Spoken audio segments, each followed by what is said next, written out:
So Geoff, thank you for joining me. You're back on familiar surroundings tonight. Your association with this university, I guess, started back in 2010 when you picked up an honorary doctorate from here. So I wonder if you could tell me a little bit about your experiences from that day, what it felt like to receive the honour, and your connection with the University of Winchester. Well, it came as a surprise to that day when I got the letter about being awarded an honorary doctorate. It's not every day you get such an accolade, especially an honorary doctorate of science. It was a fantastic day at Winchester Cathedral, and since then I've kept in contact with Joy, the Vice Chancellor, and the Chancellor, Dame Mary Fagan, and our paths cross quite regularly. In fact, Dame Mary launched one of my new boats only last year. It's a new boat that I've had built to take disabled people power boating. Okay. So Dame Mary launched that. And I was back here last year at the Writers' Conference as well, because I've written a book called Walking on Water, and they invited me back to the Writers' Conference.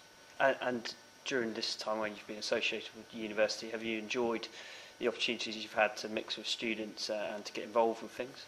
Yeah, there's been, not a huge number of occasions, 2 or 3, but it's a great university. Winchester's probably the nearest city to where I live, and I've been in Winchester all my life. And to suddenly be engaged with the university and to see the creativity that is going on up here is fantastic, and I'm absolutely thrilled that I'm part of it. The Enterprise lectures are held during the year. There's a few of them. It's quite an accolade even to be asked to present an Enterprise lecture. And the subject of my talk, no excuses, avoid around Britain and through life. It's really it's the story of my life, but it isn't just a whole succession of images and I did this, I did that. There's a message in there really, and I'm very careful with the way I do my talks. I don't preach, I don't lecture about the aspects that I want the public to pick up on, but you tend to find that people find something in my talks. Everyone finds something slightly different. The talk is it's about me growing up. It's about having the accident at an early age, 18 years old, completely changed the direction of my life. It's about coming to terms with the accident and then setting challenges and adventures, and not only setting those goals and objectives but achieving them despite all the odds, sailing around Britain, sailing across the Atlantic Ocean. And it's, I guess if you had to take something away from it, it's the triumph of the human spirit, over adversity. And you touched on that there. You've had a couple of epic challenges, well, several really, but 2 notable ones, personal Everest and personal Atlantic. Without going too much into them, how fulfilling were those trips for you, and how difficult were they to achieve as well? They were harder than I expected. Interestingly, of the 2, personal Everest was my sail around Great Britain. That was without doubt the hardest. It was hard for a number of reasons. One is it took nearly a third of a year to complete. It was me, a team of 9, sailing 1,500 miles around the British Isles. Logistically it was huge, and physically very, very demanding. The Atlantic was different, but I like to set the bar just high enough to cross it, and I without making it so unreachable that I could fail, and I don't ever contemplate failure, which is why the challenges I set myself are set just pitched at the right level. There's a couple more topics I'd just like to focus on, Geoff.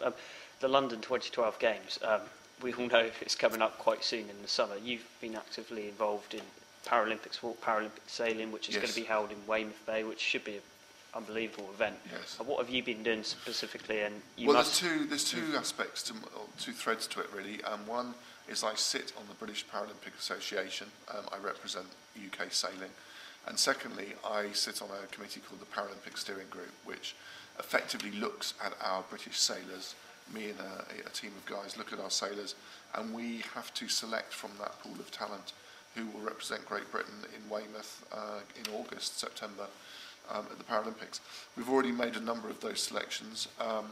It's interesting insight, looking at it from the outside. You see the commitment that these individuals put into it, and not just them, but everyone who's trying to get a place in the games, and for everyone that's successful, there's 99% are unsuccessful. So it's a tremendous amount of commitment and dedication, and I take my hats off to them. And looking at the games overall, the work Podium does is obviously engaging with colleges and universities and the work they're doing associated with the games. How much would you encourage young people to take advantage of any opportunities, whether that's volunteering or temporary work, to get involved? Well, that's a really good point. A lot of people think, you mentioned the Olympic Games, and they think, oh, I can't run the 100 metres. It's not all about that. It's engaging in sport at some level is certainly a good thing.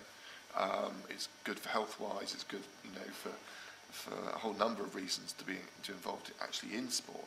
But sports need volunteers. They need people to help underpin their activities. A lot of them couldn't do it without that. But it's also particularly young people at university. It's sports science. There's so many elements, the physiological and mental aspects to athletes these days.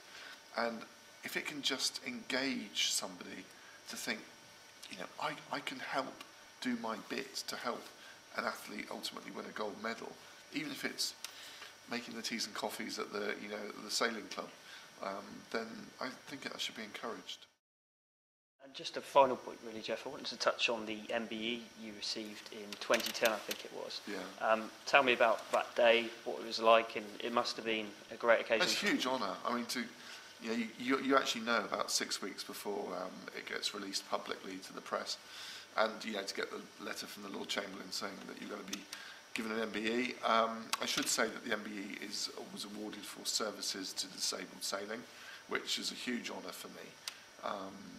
But what is interesting is 160,000 people have been given MBEs, and whilst I'm really thrilled to bits with that, it's about 3 weeks later I got awarded the Yachtsman of the Year award, and only 40 people have ever been given that, and that to me is the knighthood of sailing. And no disrespect to the MBE, but there's no question to win the Yachtsman of the Year award and to have Sir Robin Knox Johnston give it to me was the pinnacle, absolute pinnacle of my sailing career.